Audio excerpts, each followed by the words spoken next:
Jeremy Pena's a late scratch. Why the hell? Yeah, you brought that up in our group text. Why is Mauricio Dubon leading off? Like, you can put Dubon in the lineup. How about just don't have him batting 5 times in a game? Especially when, all your runs, you score them early on in the first inning. The other question is about Rafael Montero. I have different, I guess vibes would be the correct term when it comes to Montero, because I remember him in Seattle, and when he comes in a game for you guys, you look at him and you're like, oh, well, he's done really well this year. And I see him come into a game and I'm like, ah! I feel like it's Ken Giles out there minus punching his own face. He gave up runs on Sunday. There were a lot of questions about the specific use of Montero, and here's DB on deciding to use Rafael Montero. Well, Montero was the freshest, that we had. Stanek had gone. Montero's been great. Just his last 2 outings have been tough. I wasn't going to go to Presley that early because we didn't want him to go multiple innings. We were trying to really kind of stay away from him too, and we really wanted to stay away. We didn't have Stanek tonight. We tried to stay away from him tonight.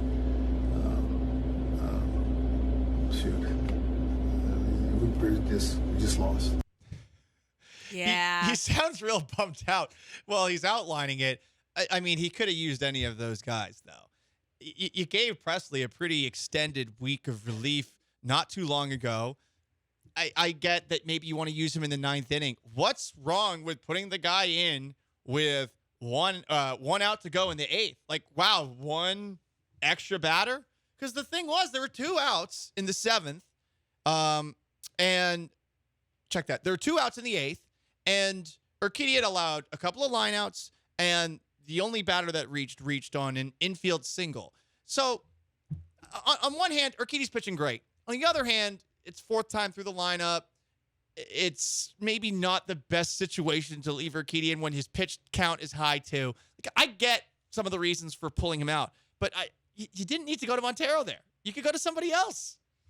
It's kind of like when you get in an argument with your significant other over the dishes or something small. It's never just about the dishes. It's always about more that has been going on. And with last night's decision that cost them the game, you really saw the vitriol and the disgust that people have with his lineup decisions in general. Because let's be honest, it's an August game that you lost to the Chicago White Sox. It's not like the White Sox are the worst team. I'm not saying they're the worst. I'm just saying it's really not that deep. But what people were mad about is like an entire season of all of these issues. I also saw Brian McTaggart tweet that this after this game, the Astros are now 61-5 in games that they lead after the 7th inning. So this isn't even a reoccurring problem with the bullpen. They still have probably the best bullpen in the league to go with, probably the best rotation in the league. Stat. And so just because we're frustrated about play Mancini and Vasquez and why are guys hitting here, and then they lose, and now we want to make it about all those things. It's a cumulative thing. You're exactly right, Sean. And it did remind me of a question that we were throwing around after the show yesterday. So obviously we have it pretty damn good here. Yeah. And we are spoiled. I'm a sports talk show host. It is my job to complain about things and find things to highlight and to say like, oh, this could be better, that could be better. That's what we do on a daily basis. I get how some people that turns you off, whatever, that's up to you. But at the same time, I realize like I'm covering a damn good team. This is what happens when you only have really covered one damn team and good team in your entire career. Like, sorry, I didn't like those Rockets teams. This is the best team I've ever covered. You have to have a little bit of perspective. And I'll throw this out to you guys, and you can answer 713-780-3776, 713-780-ESPN. You can tweet us to @GallantSays, @SportsVanessa.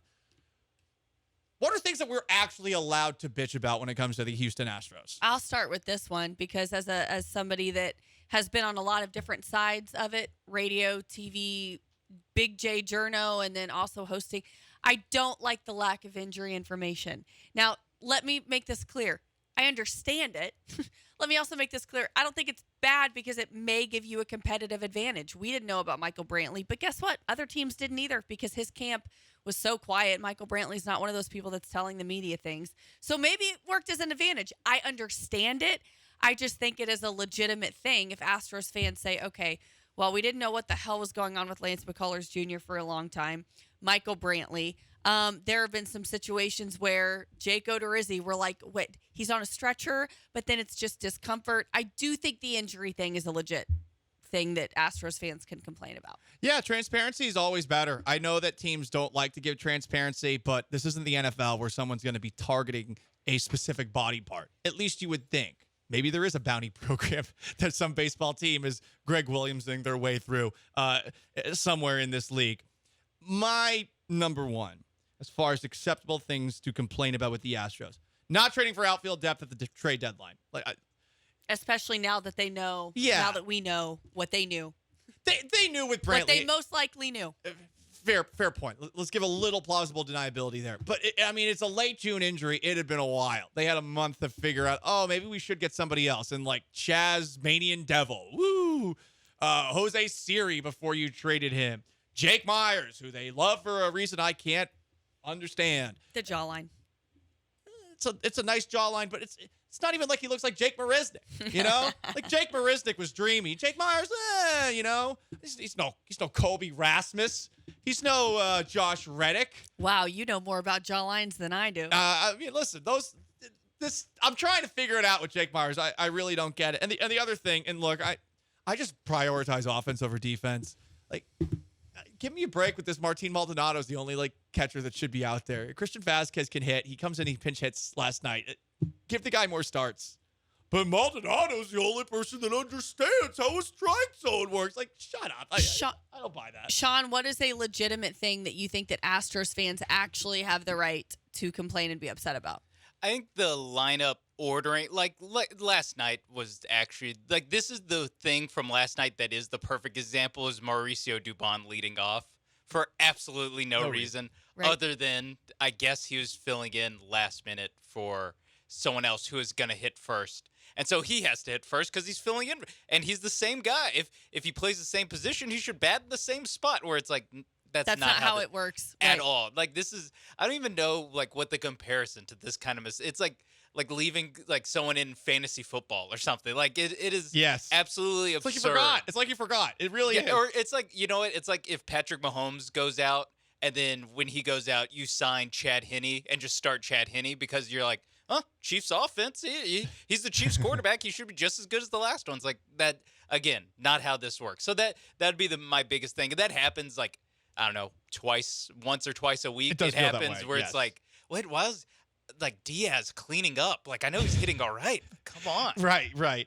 Someone texted in to the same thing as far as actual okay gripes to have with the Houston Astros.